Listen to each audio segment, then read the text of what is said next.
Hey, good morning, YouTube. Today I'm going to do that, remember that Trailblazer 250 that we took apart? My buddy's got all the parts for it. So I'm going to go over there now and fix it. First I got to let this knucklehead in. You know, I come out here and it doesn't matter what temperature it is. He'll go right out on that blacktop and lay down in the sun. It could be 90 degrees out. People drive by and stop and yell at me for letting my dog be out in the sun. I'm like, that's what he wants to do. He's a goofball, right? Right? Yeah, I know. Okay, you got to go in. Okay? Hey, good morning, YouTube.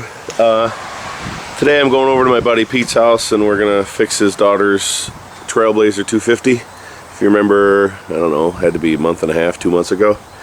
I tore it apart because it didn't have any compression, and he got the new cylinder head and all that piston and everything for it, so I'm going to go and put that together for him today. And today I got to take our bus. Me and a bunch of my friends bought this thing just for hockey games and football games and stuff, and I had to pick it up today because there was an exhaust issue that I've repaired, but I'm going to drive it over because I don't feel like taking it back and picking up my truck. But I'll show you this thing. I'll give you a quick walk around on it. I don't even know what year it is. 90 or 04? No, 2000. 2000 Ford E450 limo bus. It's got a 7.3 diesel in it. Need to fire it up.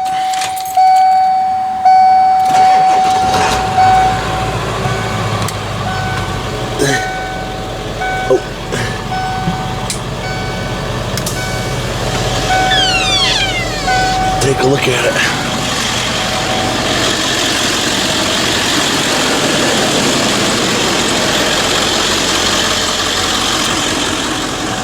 So it's a nice little limo bus. It seats like, I don't know, I think we've had 18, 19 people in here.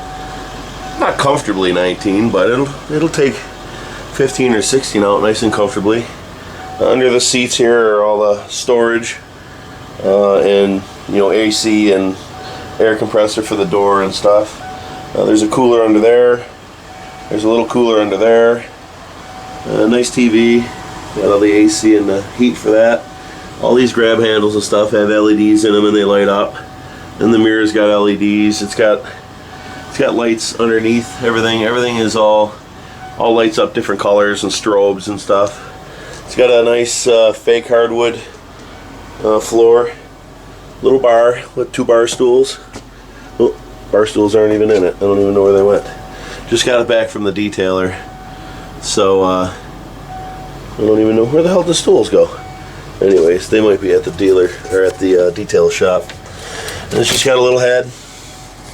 Put a new toilet in it a while back, but no sink or anything. So, but you know, mostly for the girls.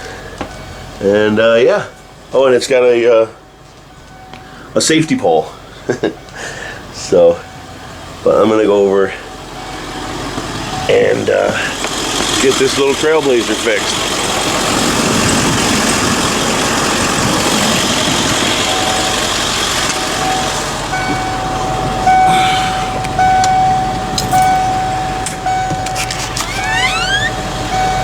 And from my other videos, you know that I live on an island, and the mural on the side of the bus is that Grand Island Bridge, and I will actually show it to you.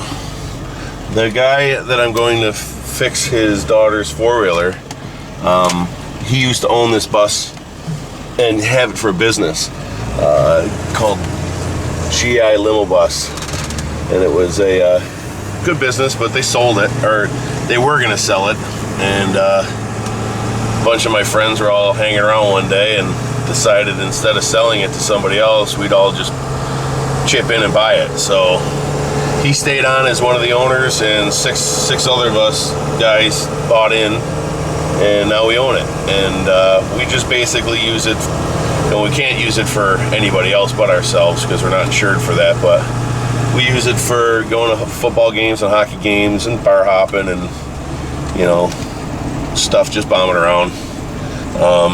Got a cool little schedule worked out where there's 7 of us and we can pick, I don't know, like 10 weekends or 10 different times on the schedule, and if 2 or more of the owners are in the bus at the same time, it doesn't count against your time. And well, we never have any conflicts. There's never anybody like, you know, double dating or, you know, two guys double booking. Never really run into that. If it gets into a situation like that, a phone call to one of the guys and say, hey, listen, you know, you have it for this date, I want it for this date too. Did you just get it to take one of your days, or you know, can I take it? And usually it just works out. It's no big deal. But no, it's a nice bus. We've been using it quite a bit. A lot of the times, all the owners, we just take us and our wives out. So there's 14 of us total on the bus a lot of times, and go out to dinner and drive around, you know, Buffalo and stuff like that. And it just saves on tickets and, you know, all the different cars and stuff around. So it's pretty cool. And somehow I got the task of making sure that it's always serviced, so I don't mind it. But anyways, there's the bridge that's on the side of the bus. Let's see once we get out of the trees here. I'm sure this bridge is in a lot of my videos. In fact, the recent one where I was coming home on the boat from Port Colborne, we went under it from that direction coming this way. But there's the bridge. It's nice. I like it. And then here's the house we're going to. There's his river ranch. It's a nice fun bar and stuff. I took a video of that actually the other day from my boat coming back. But he's got a nice barn back here.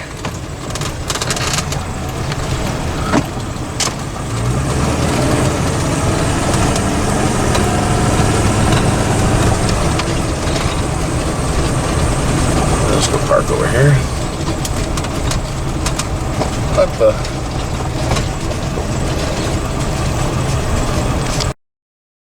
That's super gay. Well, those screws were kind of rounded off and beat, so I just took the whole gasket off. We'll work on that with channel locks. But now I can get to the starter, and I'm going to pull the starter off with, there's a little bracket. That bracket right there. I'll pull that nut off, and then there's one there. And then we pull the starter out, so I'm going to do that now. Alright, we're back at the 250, and I just pulled the 2 clutches off, and I'm going to pull this plate off.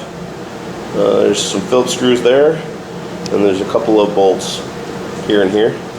Once I get that off, I'll pull that cover off, and then we're going to be able to get to the backing bracket that holds on the starter, so we'll do that. Pete was just explaining to me I should probably explain how he took the clutch off, because some people won't know. But on Polaris clutches, you're going to need a clutch puller, and this is a clutch puller. And the way it works is, hand me that clutch. Just that. The way it works is you unscrew the bolt that holds it on to the crankshaft, and once you take the screw out, you see that it's threaded on the end. That screws in the end of the crankshaft, and as you drive down, it pulls the clutch onto that tapered shaft. So you pull this off. Don't lose your parts.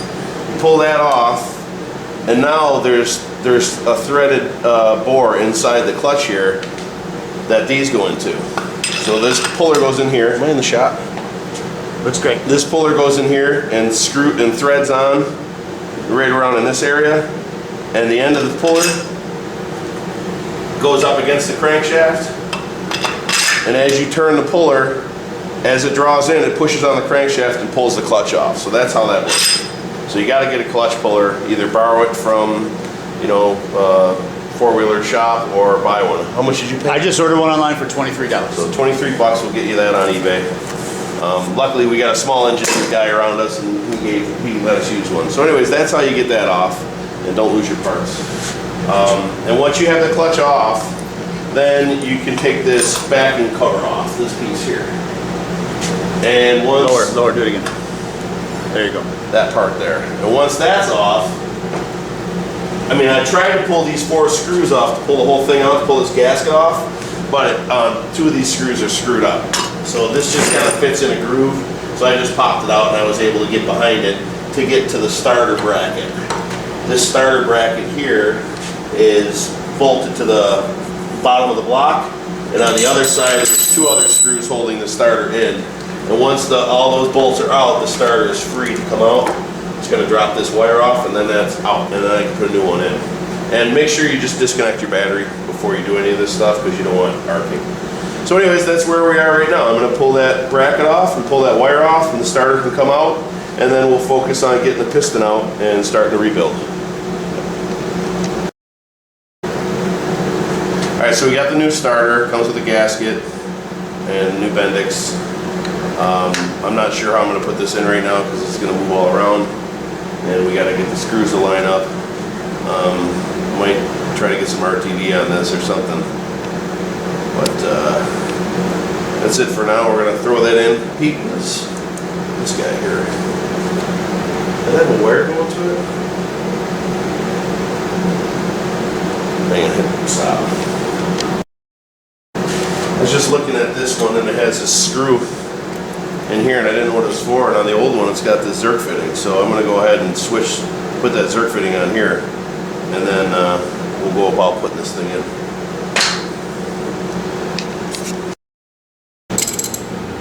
Alright, I just got Pete on the other side. It was kind of a pain to get the starter in there with the gasket on it. So what we did is threw the Bendix in first from this end, throw it in. That's just sitting in the hole. I gave Pete the gasket, and he was able to fit his hand behind here and just kind of hold the gasket in, down in that area. And then as I pushed the starter in, we were able to kind of get the gasket on the starter and then put it in. If you had any RTV or anything like that, I think you'll just be able to kind of glue the gasket on the starter and be fine, but we don't have any of that here, so we were just doing that. And like I was saying earlier about these 2 screws here and down here are just stripped right out. So I just pulled the gasket, and you can see the gasket's ripped. So he's going to need a new one of these eventually, but let's pull the gasket out to get everything. And then he's over here, and what are these 2 bolts? So there was one down here. Yep. That's nice and tight. Okay, you got it tight? Not too snug. Right. And then another one up here. And you got that tight. And then the gasket is going to show that you have a 3rd one, but that's going to be on the cover. Yeah, the 3rd one goes on down the there. cover, yeah. Okay, so that's good. So now the starter's in, and now we can go about pulling this piston off. It's just got 2 retaining clips, one each side of the wrist pin, that you can kind of get out with needle nose pliers or a pick or something. And I brought one. So I'm going to take this little fella in there and pull those clips out, and then we'll pull this piston off and show you what we got going in.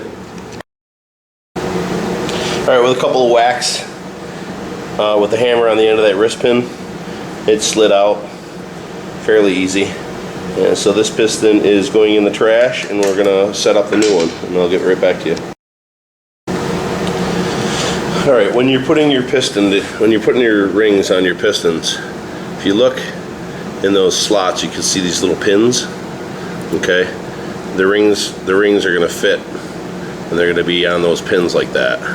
So they're loose now, but when I put it in the cylinder, these are going to get squeezed shut, and they'll be on those pins. So you just want to make sure they're not over the top like this. So once they're over the top, that'll never compress, and then you'll break your piston ring. So they're going to be located like that. And then I'm going to go ahead and put this on. I already lubed the bearing that went in the connecting rod right there. So that's all lubed up and in there. And now I'm going to install the wrist pin, just so it's, you know, just about on the edge here like this. And I'll put the clip in here, and I'll put the wrist pin in here, put it over the top, slide it in all the way, and then put the other clip on. So I'll show you that here. Maybe I'll just leave this run. I don't know if you're going to be able to see. And try to get a better angle here. Alright, so when I'm looking at the piston, a lot of times pistons will have an arrow facing the front. This one doesn't. It has an F, and and it's on the same size as the wrist pin. So the F stands for flywheel. So that's the side that this is going to go on. And it also says that these gaps, see on the piston rings here, they're going to be facing the intake or the carburetor side. So that's this way. So that's how that goes in. I already put in the one clip here, so I'm going to install it on the connecting rod and run the wrist pin through, and then put the other clip on, and we should be good to go. So I'm going to get that pin looped up and we'll put that on. Alright, you see we put the base gasket in right there. Yeah. And now I'm going to go ahead and try to put this jug on. I'm going to try to do it myself because I get better feel. But Pete is there for moral support if I need him. So let's try to get this thing on. You got it, Johnny. Jug, where would I be?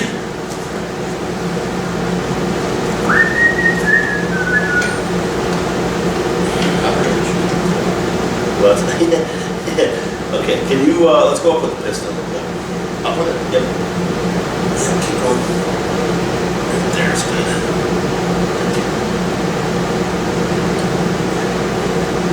Did I get it? Sure. Is that over back?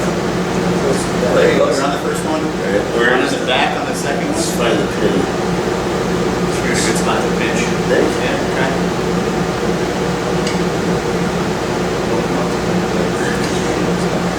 I'm just trying to, oh, there it is. There's the pin. Okay. Got it. You're on. Okay. Oh, well done, sir. Alright. Slowly.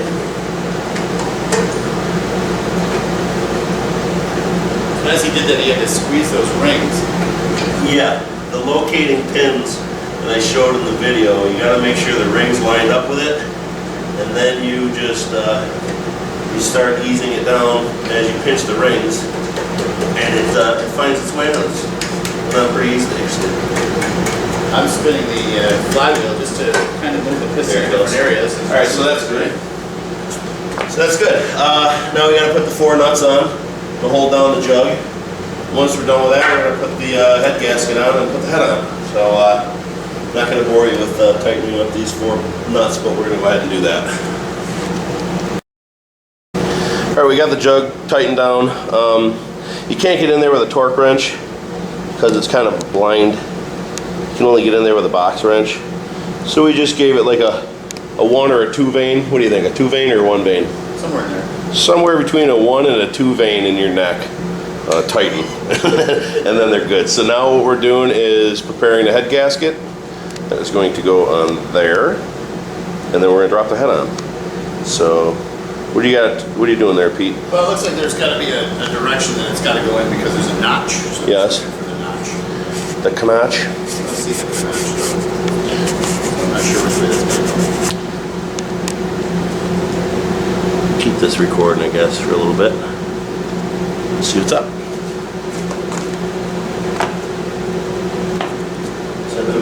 That notch might be dictated by.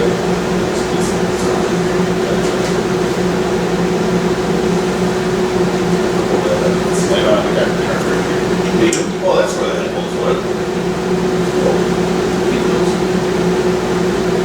There's not a notch on here, so it doesn't. No. Maybe that's part of manufacturing. Let's see better.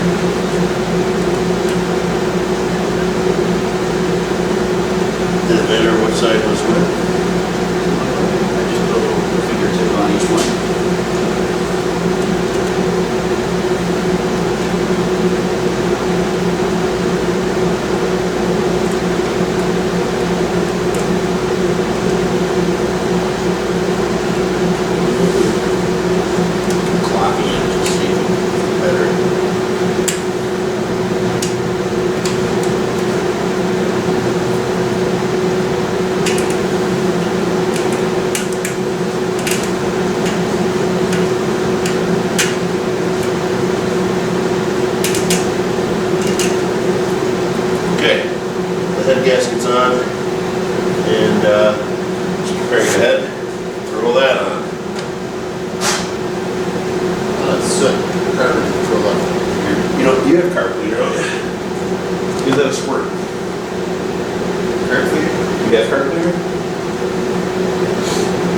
Oh yeah, yeah. Two-stroke, and that's the same.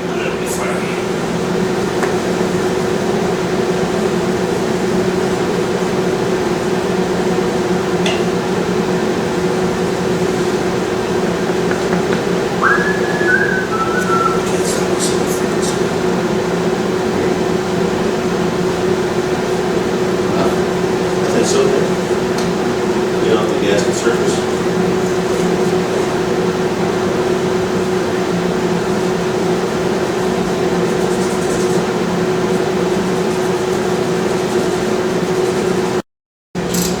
Alright, so we don't have a torque wrench, so these are 1/2-inch nuts, so I think we're going to give it like a 1/2 vein torque. We're going to go on star pattern, and he's just going to go around and just tighten one by one across from each other, and just a little bit snug at a time, and like I said, about a 1/2 vein in your neck, and then they should be tight. That's an official unit of measure. It should be. Foot-pounds. I mean, that's my torque wrench is from Harbor Freight. I think that's how they calibrate it. Yeah, it's calibrated then. You know, they measure the vein in your neck, and then they go, oh, okay, well, that's 30 pounds, and then they measure another vein. Oh, that's 60.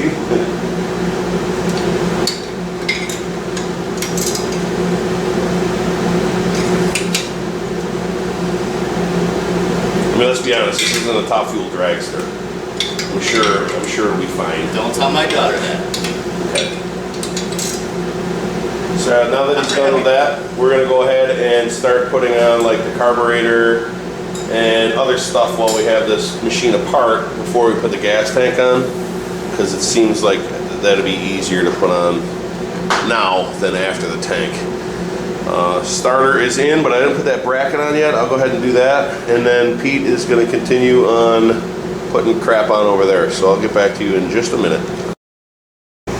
Alright, we went ahead and tighten the bolts that hold down that starter bracket right there. 2 bolts on each side and then 2 more to the block. We tightened down the head, and that's good, and tighten down the jug. That's 2-stroke in the hole. Yeah, we put some 2-stroke down the spark plug hole and turn the motor over by hand a whole bunch of times to try to get it lubed up pretty good. There's a mouse living in it. And then yeah, I think that's it for now. We're gonna just go ahead and put the carburetor on and put the gas tank on. And before we put any plastics on, we'll probably try to get it fired up and see if we can't get it to run. So let's get these things back on and we'll pick it up there. Okay, so if you remember when we had this machine, I was just spinning the flywheel like that, and it's just like, do it with one hand. It's just like super easy, you know. But then as soon as I put my thumb over the plug hole, now it's got compression. So I'm letting it some out of my thumb, but that's what we got. We got compression now, so this thing should fire up once we get gas to it. And we're gonna mix even though it's oil injected, we're still gonna mix oil and gas together. And you know, if we go through a couple of spark plugs until we run out, that's fine. But we want to get this thing nice and lubed up. So we're going to continue on and get the carburetor on and get the exhaust on. Oh, we need those springs, remember? Gotta get the exhaust springs and the carburetor and get that situated, and then we'll try to get this fired up, so hang on. Alright, we're cruising right along. Pete was able to get the exhaust springs on. We had to go get a couple new ones because got a couple of new ones. So got those on, got this cover back on. The gasket, like I said, is ripped up in the top there. So I got most of it on, and then it's as good as it's going to get for now. I'm going to put the rest of the bolts in that cover. Carburetor's on. The choke is still in the cowl, but that goes in there. So once I get the choke on, we are going to go ahead and put the fuel tank on, put the rest of the muffler on, and get her to fire. So we'll be right back. Alright, just got the tank on, just laying on there. Just got the cowl laying on there because I had to cut the wires. Hook the battery back up. Carburetor is completely empty of fuel, so it's going to take a while to turn over, but we'll just run it full choke and turn it over and see if we can get life out of it. So go ahead, Pete.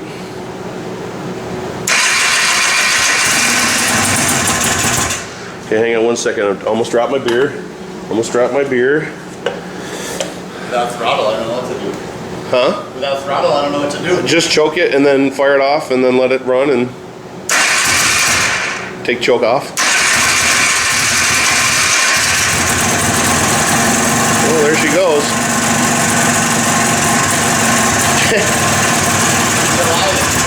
Oh, that was pretty awesome. So she runs. All right. Throttle over here. We're gonna get to that in a minute. I don't even want to rev it up at all. I mean, just keep it running if you want, but you probably don't need choke anymore.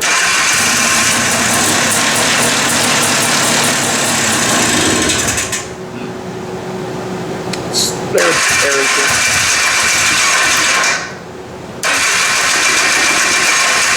oh, hang on. Hang on 1 second. Move right along, got the clutch on. Just gonna tighten it up.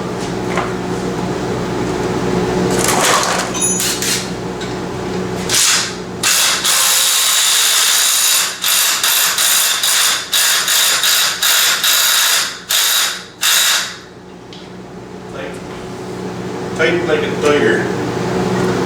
Alright, where's the other clutch?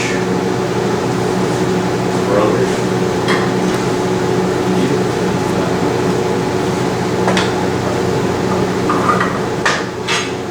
I just looked at the other one and these are not correct. No. Connectivity. They're going wrong. They're hex heads. Okay. No, they might work.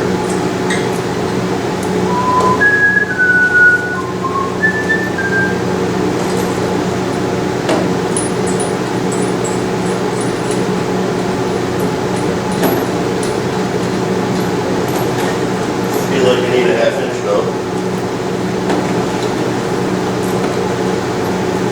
Do you have that technology? Yeah. You standing by? Huh? You standing by? Standing by. Half-inch target.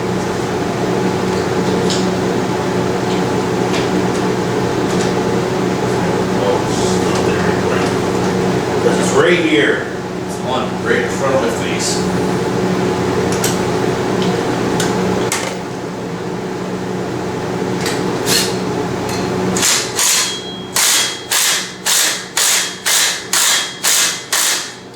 Right. Doesn't look right, but It fitting? So when you put your belt on, you want the numbers to face out. You want to be able to read it. Put it on upside down. It's not wound that way. So if you put it on backwards, it'll actually unwind and the belt will become useless. So just make sure that you put the letters on the belt facing out. The way you do it, get it. Is you can, with this little guy, you can kind of just bicycle chain it. Start at the top, spin the clutch around, and then it'll just fit on. So that's good. it's 10 millimeter. I don't think that's